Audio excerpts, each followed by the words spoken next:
పల్లవి అయితే కారు దిగి అలా బయటకు వస్తూ ఉంటుంది. అదే టైంలో అవని కూడా కారు దిగి కారు బయట దిగుతూ ఉంటుంది. అది చూసి పల్లవి షాక్ అవుతూ ఉంటుంది. ఇక అవని కూడా పల్లవి కసి అలా చూస్తూ ఉంటుంది. "నువ్వు వస్తావని నేను అస్సలు అనుకోలేదక్క" అని చెప్పి అంటూ ఉంటుంది. నువ్వు ఇక్కడికి వస్తావని అనుకోలేదు.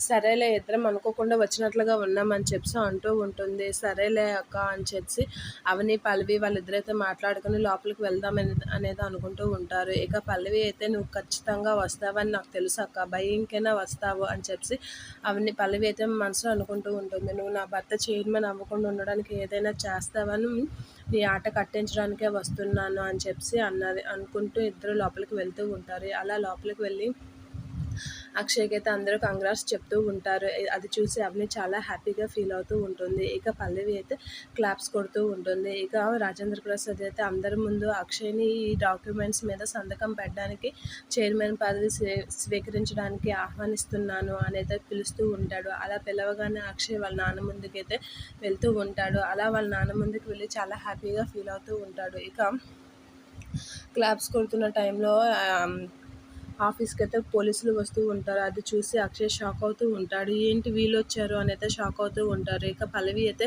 కరెక్ట్ టైంకి వచ్చారు వీళ్ళు అనైతే అనుకుంటూ ఉంటుంది. ఇక వాళ్ళు ఆఫీస్‌కి రావడం చూసి అక్షయ్ అయితే షాక్ అయ్యి అలా చూస్తూ ఉండిపోతూ ఉంటాడు. ఇక కమల్ వీళ్ళందరూ అయితే ఈ టైంలో పోలీసులు రావడం ఏంటి, అసలు పోలీసులు ఎందుకు వచ్చారు అని అయితే షాక్ అయ్యి అలా చూస్తూ ఉండిపోతూ ఉంటారు. ఇక పోలీసులు అయితే అక్కడికి వచ్చి మాట్లాడుతూ ఉంటారు. అది చూసి అందరూ ఒకసారిగా షాక్ అయ్యి మీకు ఏంటి అవసరం అనేది అనుకుంటూ ఉంటారు. అవని అయితే చాలా కంగారు పడుతూ ఉంటుంది. వీళ్ళెందుకు వచ్చారు అనేది కంగారు పడుతూ ఉంటుంది. ఇక అక్షయ్ కూడా టెన్షన్ పడుతూ ఉంటాడు. పల్లవి అయితే చాలా హ్యాపీగా ఫీల్ అవుతూ ఉంటుంది. అవని ముఖం చూసి చాలా హ్యాపీగా ఫీల్ అవుతూ ఉంటుంది పల్లవి.